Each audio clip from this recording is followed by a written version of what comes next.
नमस्कार प्रिय विद्यार्थियों, जेवी पॉइंट में आपका हार्दिक स्वागत व अभिनंदन। आज अपन कक्षा 8 प्रखर हिंदी कार्यपुस्तिका जो 2024-25 में चल रही है, उनके कार्यपत्रक 56 से 60 व आकलन 10 को हल करेंगे। मैं उम्मीद करता हूं कि आपको जरूर समझ में आएंगे। मैंने अब तक कार्यपत्रक 1 से 55 तक हल करवा दिए हैं। अपने चैनल की प्लेलिस्ट में जाके इसे देख सकते हो। तो शुरू करते हैं आज का कार्यपत्रक नंबर 56। गद्यांश व पद्यांश को पढ़कर समझ के साथ प्रश्नों के उत्तर देने हैं। पढ़ते हैं आज का ये पद्यांश। पद्यांश को पढ़ने के बाद में इससे संबंधित प्रश्नों को अपन हल करेंगे।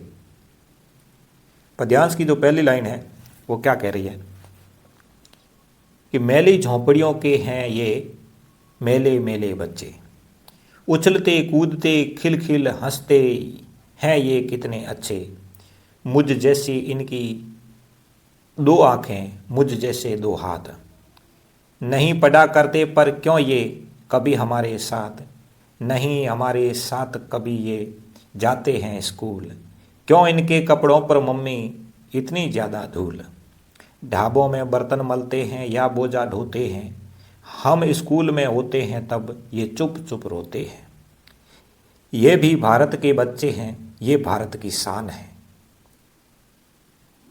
झोंपड़ियों के हैं तो क्या है, मन इन पर कुर्बान है।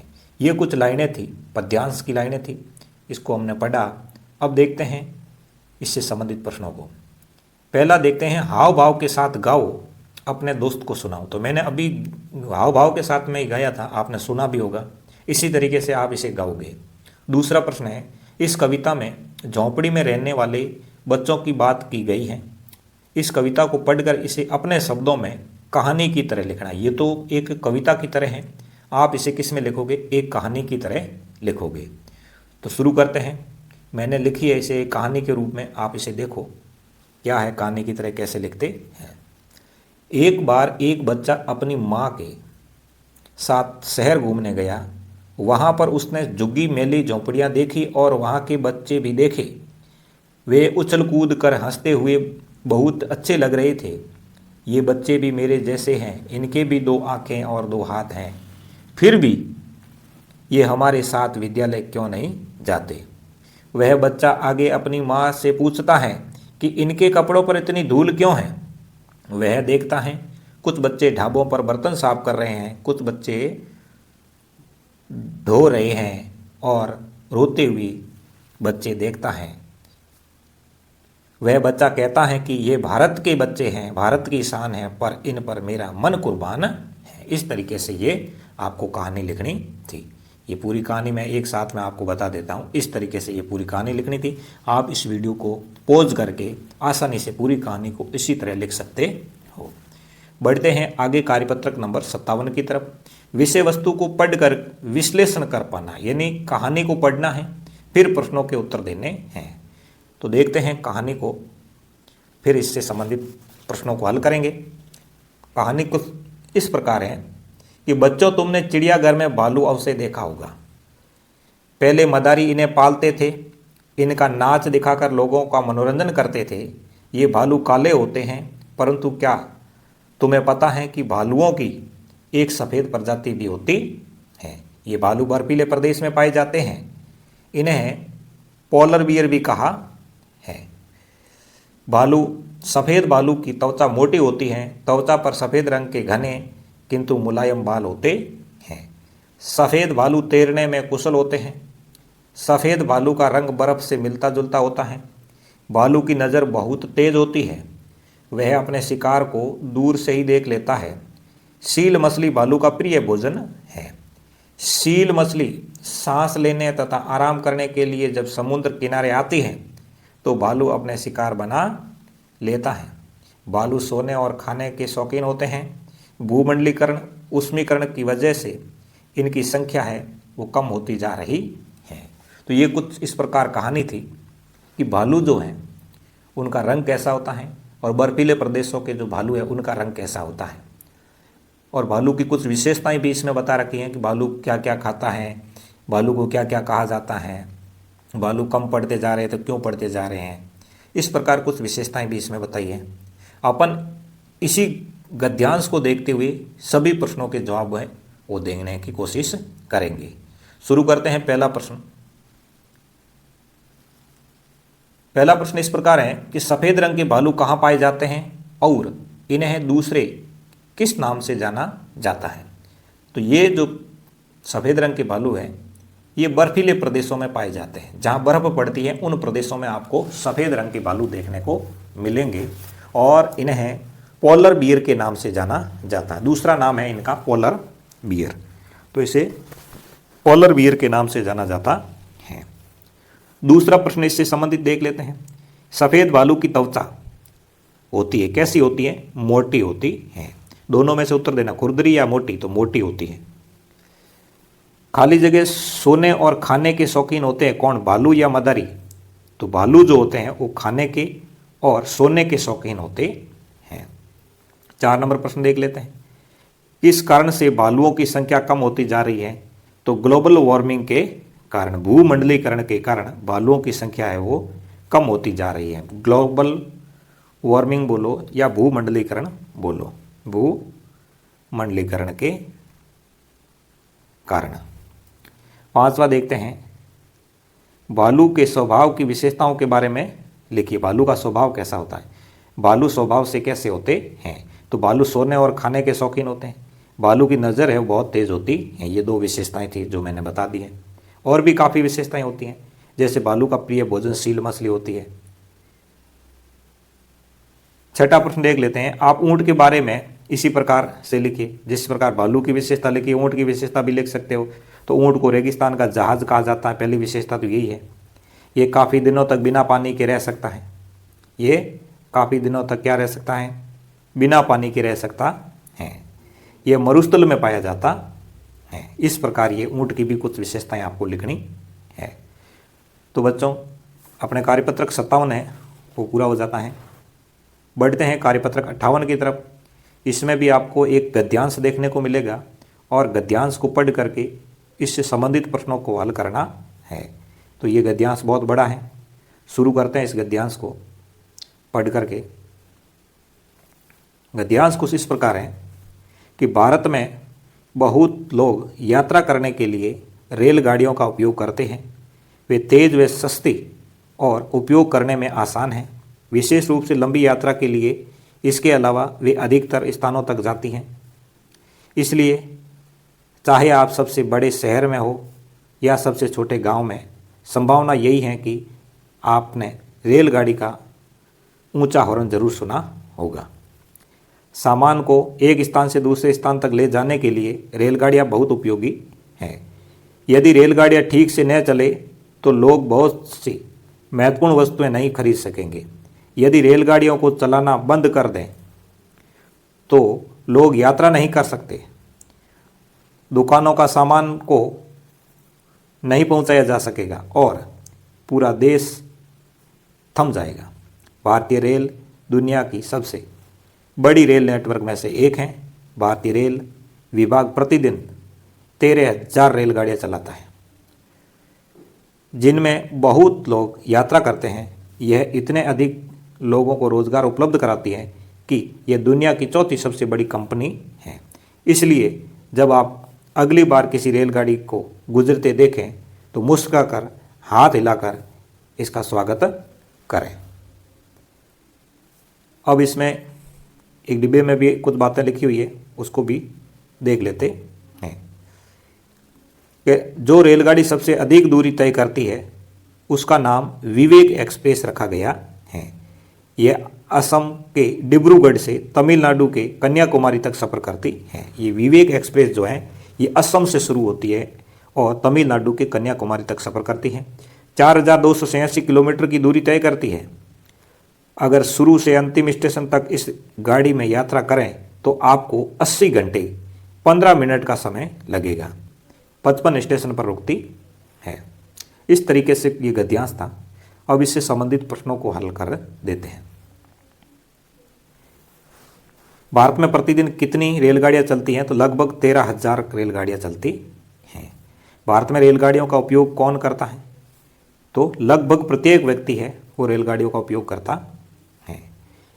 रेलगाड़ियों के महत्व पर अपने विचार बताओ। तो पहला विचार हमारा यह है कि ये सभी जगह उपलब्ध है। रेलगाड़ियाँ तेज व सस्ती चलती हैं। रेल विभाग का सबसे बड़ा रोजगार का केंद्र यही है। हमें और हमारे सामान को एक स्थान से दूसरे स्थान पर ले जाने में रेलगाड़ी का उपयोग किया जाता है। इस तरीके से यह आपका पूरा कार्यपत्रक जो आपका 58 है वो पूरा होता है। बढ़ते हैं कार्यपत्रक 59 की तरफ।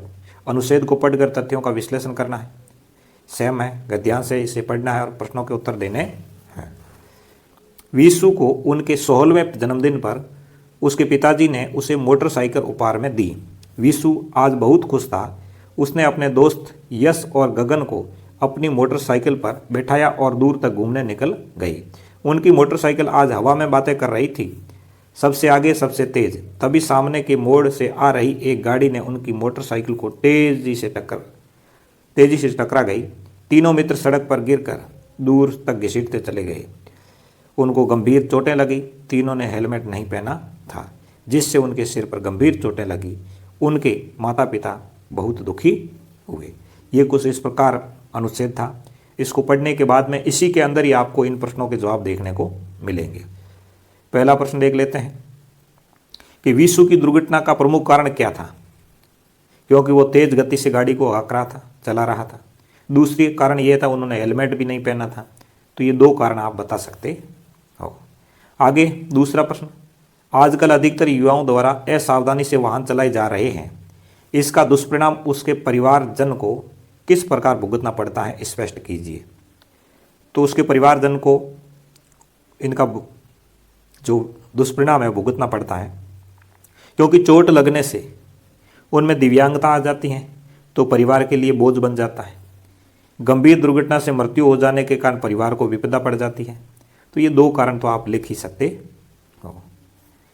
आगे देखते हैं प्रश्न नंबर 3 को, सड़क पार करते समय किन किन बातों का ध्यान रखना चाहिए। तो पहली बात तो यह है कि सड़क के बाईं ओर चलना चाहिए, सड़क की बाईं ओर चलना चाहिए। दूसरा, वाहन चलाते समय या सड़क पार करते समय यातायात के नियमों का पालन करना चाहिए। यातायात के जो नियम है उनका पालन करना चाहिए। अब आगे आते हैं प्रश्न नंबर 4 की तरफ। 4 नंबर प्रश्न है कि आपके पिताजी प्रतिदिन दोपहिया वाहन से अपने कार्यालय जाते हैं। उनके पास कौन कौन सी अनिवार्य दस्तावेज होने चाहिए, लिखिए। उनके पास लाइसेंस होना बहुत ज़रूरी है, हेलमेट पहना हुआ होना ज़रूरी है, वाहन की पीवीसी कार्ड बना हुआ होना चाहिए प्रदूषण वाला, और बीमा भी होना चाहिए खुद का और वाहन का। तब हमें ये सुरक्षा कवच माने जाते हैं। 5वां लिखिए, अपने निजी वाहन से यात्रा करने वाले किसी व्यक्ति को एक जिम्मेदार नागरिक होने के नाते आप सड़क सुरक्षा की दृष्टि से क्या क्या सुझाव देना चाहेंगे। हम तो यही सुझाव देना चाहते हैं कि यातायात के नियमों का पालन करने की सलाह देंगे। यातायात के नियमों का पालन करो और अपनी यात्रा को करते रहो। आगे 6ठा प्रश्न है, निम्नलिखित संकेत हमें क्या समझाते हैं। पहला संकेत, ये गोल घेरे के अंदर पी लिख दिया, पी के ऊपर लाइन खींच दी, इसका मतलब नो पार्किंग। ये नो पार्किंग को दर्शा रहा है। ये आमने सामने वाले वाहन को जाने दे, ये कह रहा है। ये जेब्रा क्रॉसिंग की बात कर रहा है। ये यू टर्न निषेध है, यू टर्न लेना निषेध है ऐसा कह रहा है। बाएं मुड़ना मना है।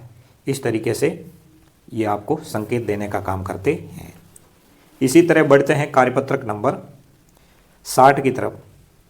इसमें आपको पद्यांश मिलेगा। कविता को पढ़ते हुए नीचे दिए गए उदाहरण के अनुसार प्रश्न बनाकर उत्तर लिखने हैं। देख लेते हैं। चिट्ठी में है मन का प्यार, चिट्ठी है घर का अखबार, इसमें सुख दुख की बातें, प्यार भरी इसमें सौगातें, कितने दिन कितनी ही रातें, तय कर आई मीलों पार, ये आई मम्मी की चिट्ठी, लिखा उन्होंने प्यारी किट्टी, मेहनत से तुम पढ़ना बेटी, पढ़ लिख कर होगी होशियार। तो ये कुछ लाइनें हैं। अब आपको प्रश्न बनाने हैं। जैसे एक प्रश्न इन्होंने बना रखा है कि चिट्ठी में किस प्रकार की बातें होती हैं, ये प्रश्न बन गया। दूसरा प्रश्न बनाओगे तो क्या बनेगा, चिट्ठी को पहुंचाने में कितनी दूरी तय करनी पड़ती है, चिट्ठी किसने लिखी और किसको लिखी, चिट्ठी में क्या निर्देश दिया गया है। तो ये कुछ प्रश्न इस प्रकार आपको बनाने थे। आगे और आता है गद्यांश। गद्यांश को पढ़ करके प्रश्न बनाने हैं। गद्यांश को भी पढ़ लेते हैं। देश के पहले प्रधानमंत्री जवाहरलाल नेहरू आज़ाद भारत के प्रथम प्रधानमंत्री थे। बच्चों से उन्हें बेहद लगाव था।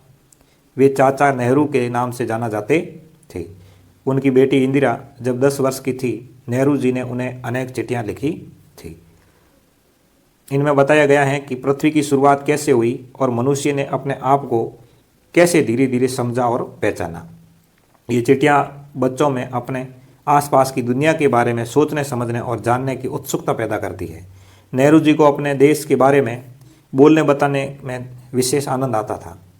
वे सभी चिट्ठियाँ पिता के पत्र और पुत्री के नाम पुस्तक में संकलित थी।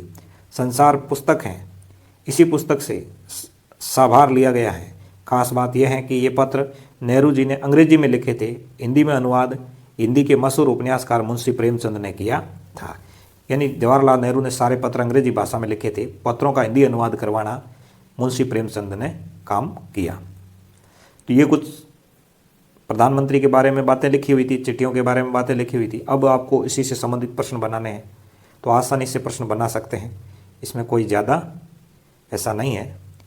जैसे एक प्रश्न इनमें बना हुआ है कि नेहरू जी ने अपनी बेटी इंदिरा को लिखे पत्रों में किसके बारे में बताया। इसी तरह आज़ाद भारत के प्रथम प्रधानमंत्री कौन थे, नेहरू जी को बच्चे किस नाम से पुकारते थे, चाचा नेहरू के नाम से पुकारते थे।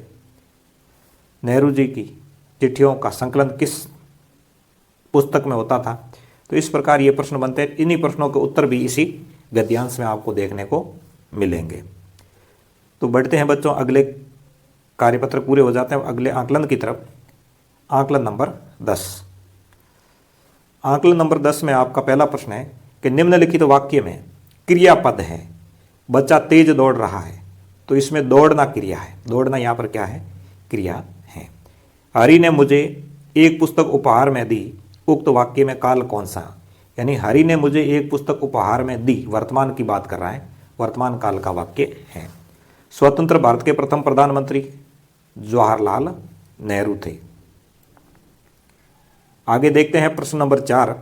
निम्नलिखित वाक्यों को कोष्टक में लिखे अनुसार काल बदल कर लिखने हैं। जैसे सीता घूमने जा रही है, इसको भूतकाल में कैसे लिखोगे, सीता घूमने गई थी। दूसरा, तुम खेलने गई थी, वर्तमान में क्या लिखोगे, तुम खेलने जा रही हो।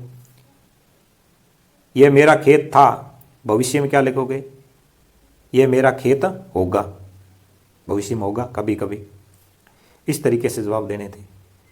आगे बढ़ते हैं प्रश्न नंबर 5 की तरफ। आपके विद्यालय में 26 जनवरी का उत्सव मनाया गया है। इस उत्सव को समाचार पत्र में छपवाना है। क्या आप क्या क्या बातें छपवाना चाहोगे, लिखिए। तो 26 जनवरी पर आप क्या क्या बातें, यानी 26 जनवरी कैसे मनाया है, कौन सी सांस्कृतिक और शारीरिक गतिविधियां आयोजित हुई हैं, कौन कौन सी अतिथि और भामाशाह पहुँचे हैं, ये बातें ही तो छपवानी है उसके अंदर, और क्या छपवाओगे। आगे देखते हैं निम्नलिखित शब्दों का प्रयोग करते हुए वाक्य लिखना है। जैसे नदी का प्रयोग करते हुए कोई वाक्य लिखो। जैसे मैंने तो लिख दिया राजस्थान की सबसे लंबी नदी चंबल है। आप भी कह सकते हो कि राजस्थान में सरस्वती नदी बहती है, तो नदी शब्द आ गया। इसी तरह खिलाड़ी, सौरव गांगुली क्रिकेट खिलाड़ी है, आप और किसी का ले लो, जैसे विराट कोहली क्रिकेट खिलाड़ी है, तो खिलाड़ी शब्द आना चाहिए। खिलाड़ी खेल खेल रहे हैं तो भी हो जाता है। राजस्थान का क्षेत्रफल बड़ा है, लकड़ी हमें जलाने के लिए लकड़ी की ज़रूरत पड़ती है। तो इस प्रकार शब्दों का प्रयोग करते हुए वाक्य बना सकते हो। अब आगे बढ़ते हैं प्रश्न नंबर 7 की तरफ। चित्र देकर वाक्य बनाइए और प्रत्येक वाक्य में विशेषण और विशेष्य का प्रयोग करते हुए उन्हें अलग अलग लिखिए। वाक्य है जैसे 2 बच्चे झूल रहे हैं, तो इसका विशेषण तो हो गया 2, और बच्चे क्या हो गया, विशेष्य हो गया। तो यहाँ लिखना है यहाँ रंग बिरंगे झूले हैं, तो रंग बिरंगे विशेषण है और झूले हैं विशेष्य। सभी लड़कियों की पोशाक लाल रंग की है, तो सभी जो है विशेषण है, लड़कियां यहाँ पे विशेष्य हैं। हरी घास चारों तरफ फैली है, हरी विशेषण है और विशेष्य घास है। ऊंचे ऊंचे पेड़ दिख रहे हैं, ऊंचे ऊंचे विशेषण है और पेड़ जो है वो विशेष्य है। तो आपको इस तरीके से आपको हल करने थे। तो आज की क्लास अपनी यहीं समाप्त होती है। अगर मेरी मेहनत आपको पसंद आए तो वीडियो को लाइक, कमेंट और शेयर ज़रूर करें। तो आगे क्लास नहीं आए तब तक के लिए जय हिंद, जय भारत।